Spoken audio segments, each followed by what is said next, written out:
রিজিক নিয়ে এত টেনশন করার কি আছে ভাই? টেনশনে কিছু আছে? কার কাছে রিজিক? আল্লাহ লিখে রাখছেন না?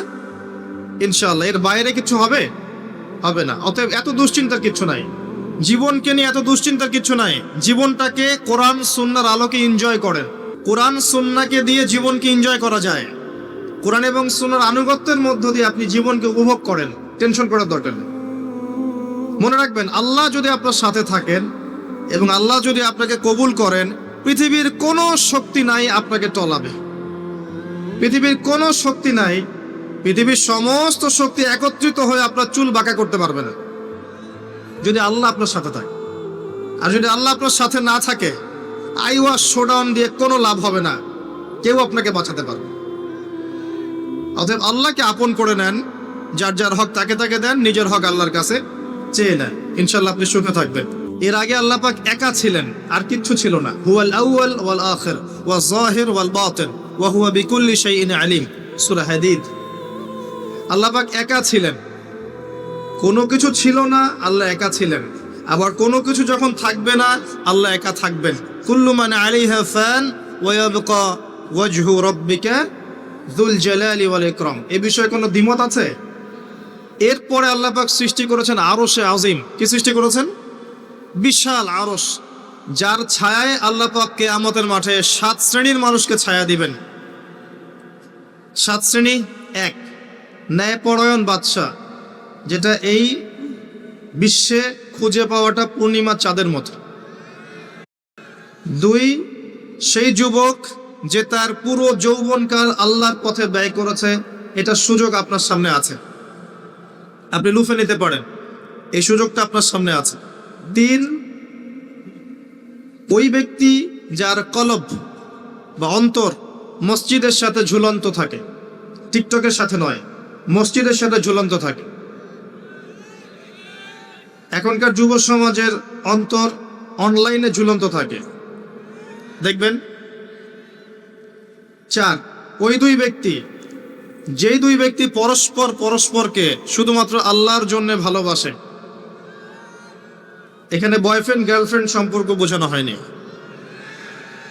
এই দুনিয়ার স্বার্থে জর্জরিত ভালোবাসার বাইরেও ডিভাইন একটা ভালোবাসা আছে, সেটা হচ্ছে আল্লাহর জন্য ভালোবাসা।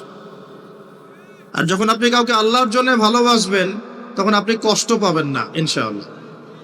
যখন আপনি ভালোবাসার মানুষের কাছে কিছু প্রত্যাশা করবেন, তখন আপনি কষ্ট পাবেন পদে পদে। আল্লাহর জন্য ভালোবাসেন মানুষকে, আপনি কষ্ট পাবেন না ইনশাআল্লাহ।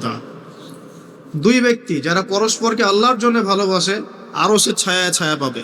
5, ওই যুবক যাকে কোনো সুন্দরী নারী আহ্বান করেছে জেনার জন্যে, কিন্তু সেই যুবক বলেছে আমি আল্লাহকে ভয় করি, যেটা এই জেনারেশনের মধ্যে খুঁজে পাওয়া দুষ্কর।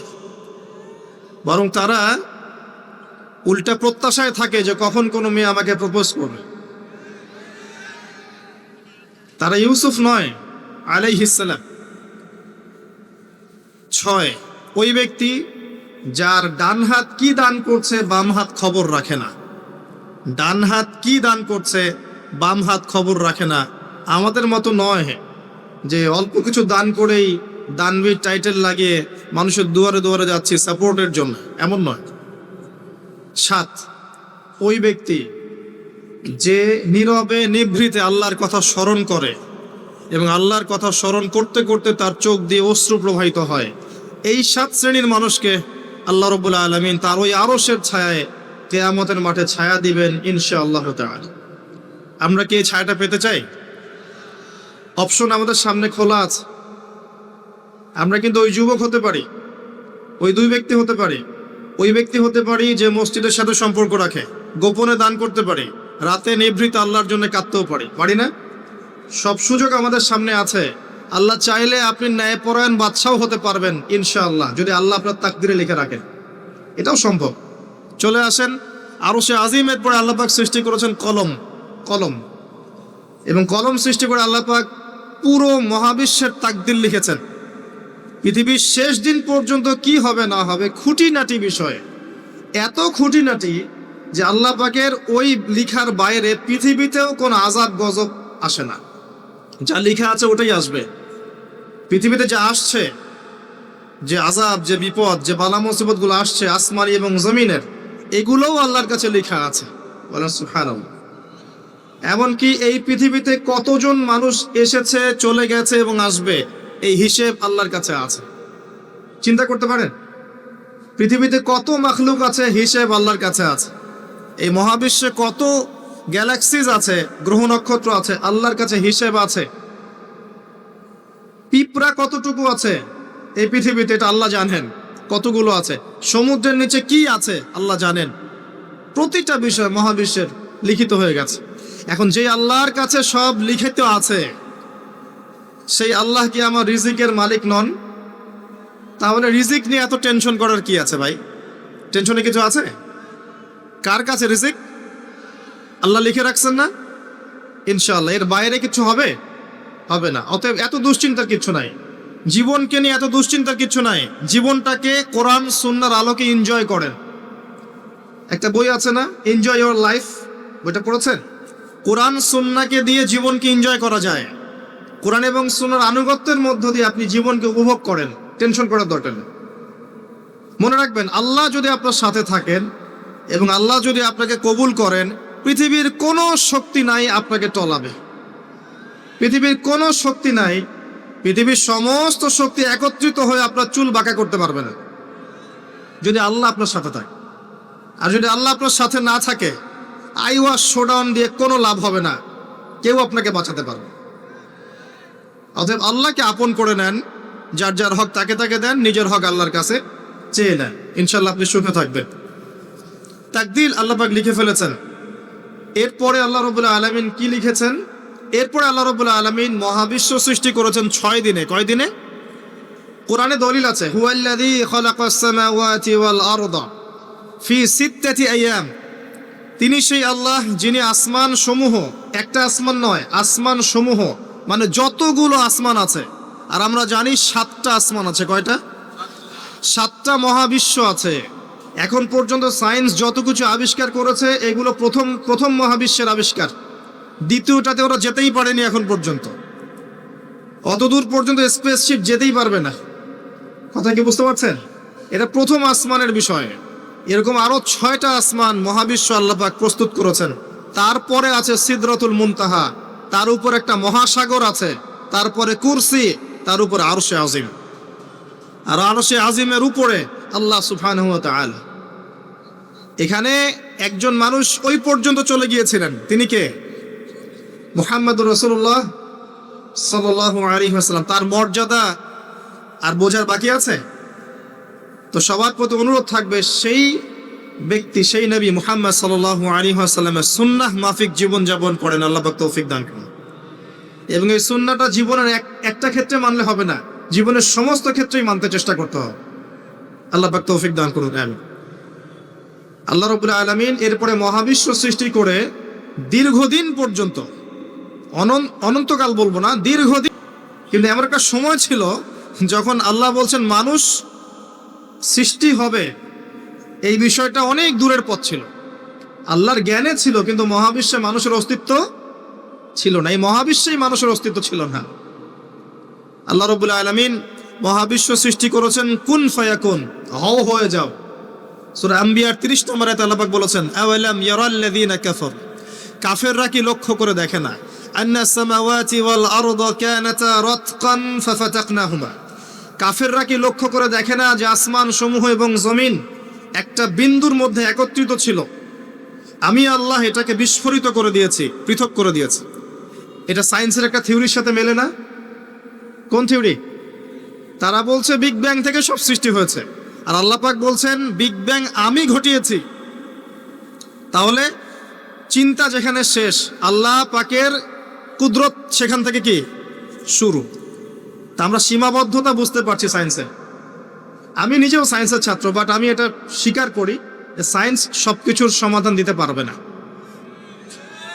কারণ আপনি কমন একটা প্রশ্ন করেন যে রূহ কাকে বলে, সায়েন্সকে বলেন যে can you give us the definition of রূহ, আমাদেরকে রূহের সংজ্ঞা দিতে পারবেন?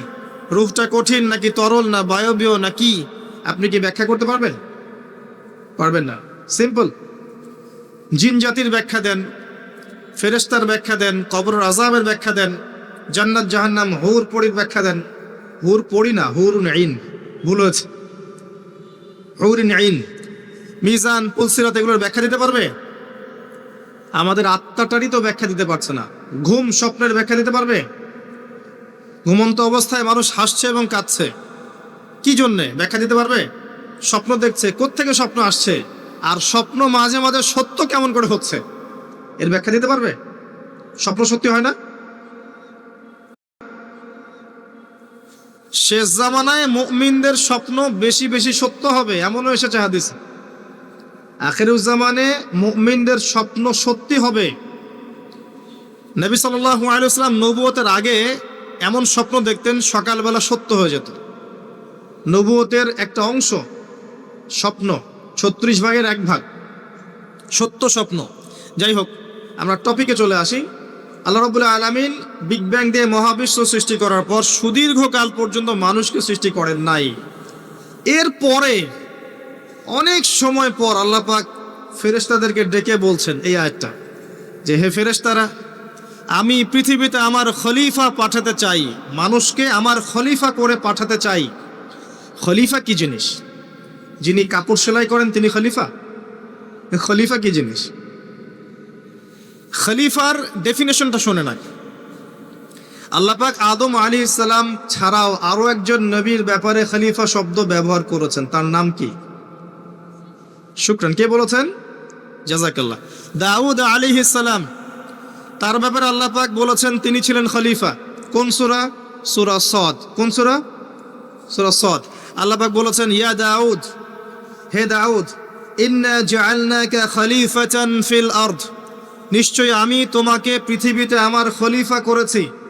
সুলাইমান আলাইহিস সালামের সময় এত উন্নত সভ্যতা ছিল যেটা আর কখনো আসবে না, এবং তাকে এত ক্ষমতা দেওয়া হয়েছিল আল্লাহর পক্ষ থেকে, যার কথা নবী সাল্লাল্লাহু আলাইহি ওয়াসাল্লাম স্মরণ করে বলেছিলেন যে একটা জিন আমাকে সালাতের মধ্যে ডিস্টার্ব দিচ্ছিল, আমি ভাবলাম জিনটাকে ধরে বেঁধে রাখবো। এটা আমাদের নবীজি বলছেন, একটা জিন আমাকে নামাজে ডিস্টার্ব করছিল, আমি ভাবলাম জিনটাকে ধরে খুঁটির সাথে বেঁধে রাখি।